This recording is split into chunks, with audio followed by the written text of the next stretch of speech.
The Australian Government's Chief Medical Officer, Professor Brendan Murphy, has been giving us an update on coronavirus. Just going to give a daily update and provide some more information about the decisions made yesterday and other things that might be of interest. So, as you know, the continued growth in cases of coronavirus around the world. There's 140,000 or so cases in the world, and in Australia we do have further growth, 197 cases as of 6:30 this morning, but we will expect to find more cases during the course of each day.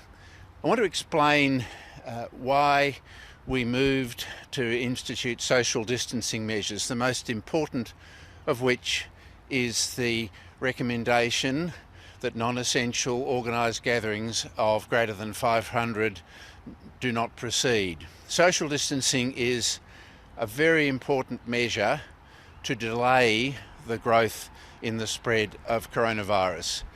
We have early evidence of community transmission, mostly in New South Wales, but a little bit in other states.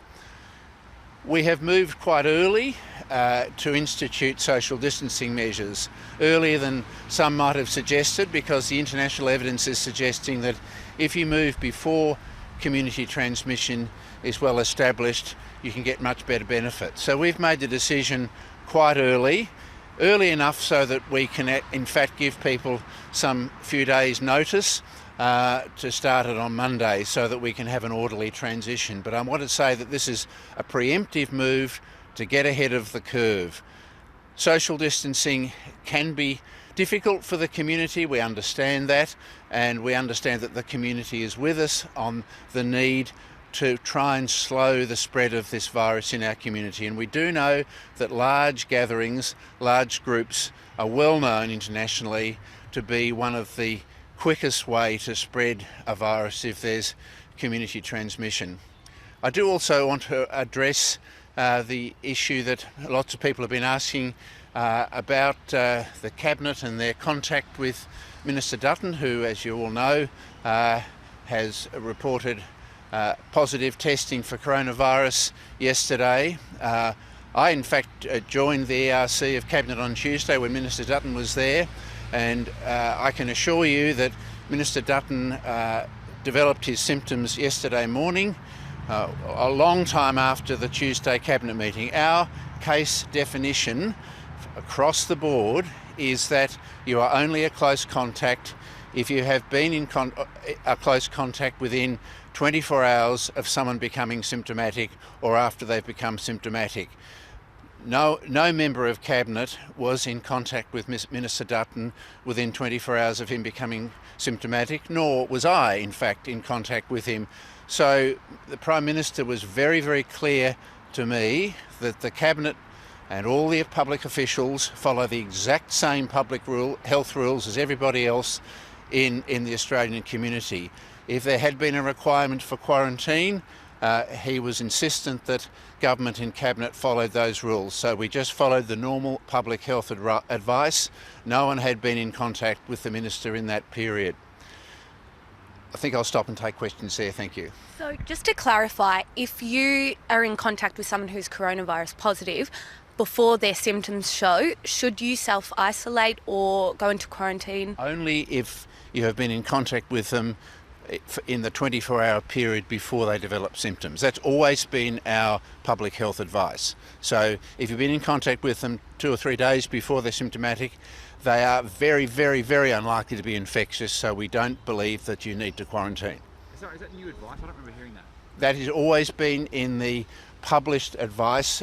When we say a contact, we are always referring to what the public health definition of a contact is, and that's always been published on our website. Every public health unit in the country has it. It's always been a case definition of a contact is someone in contact with someone up to 24 hours before they're symptomatic. I know we talk about contacts loosely in the media, but that's always what we mean. Is there even the slightest possibility that any of the Cabinet members might have stood up and bedded up? It is extremely unlikely. He would have had to been a very unusually infectious 3 days before he became symptomatic. We've not seen anybody like that in Australia.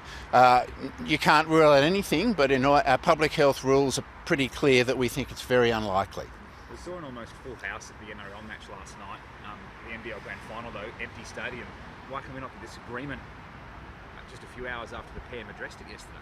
Well, as I said, we are moving preemptively, perhaps a little bit earlier than some people would have said was necessary, given that the community transmission is very, very low at the moment. So we've given people warning, and organisations can take their own decisions, but we are recommending now that from Monday to give people a bit of notice and to get ahead of the curve, that large events over 500 don't go ahead.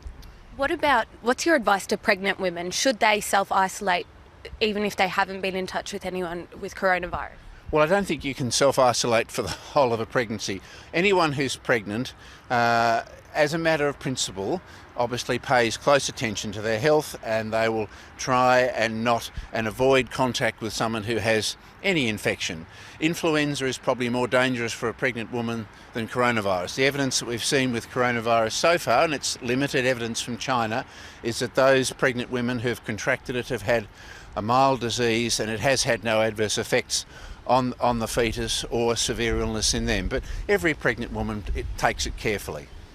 Were you comfortable seeing an almost full house at the league game last night up in North Queensland? Look, in North Queensland, there is not any evidence of community transmission there. As I said, we're getting ahead of the curve, so I don't think the risk associated with that was significant. We are starting these measures perhaps a little bit before some would have said they're needed.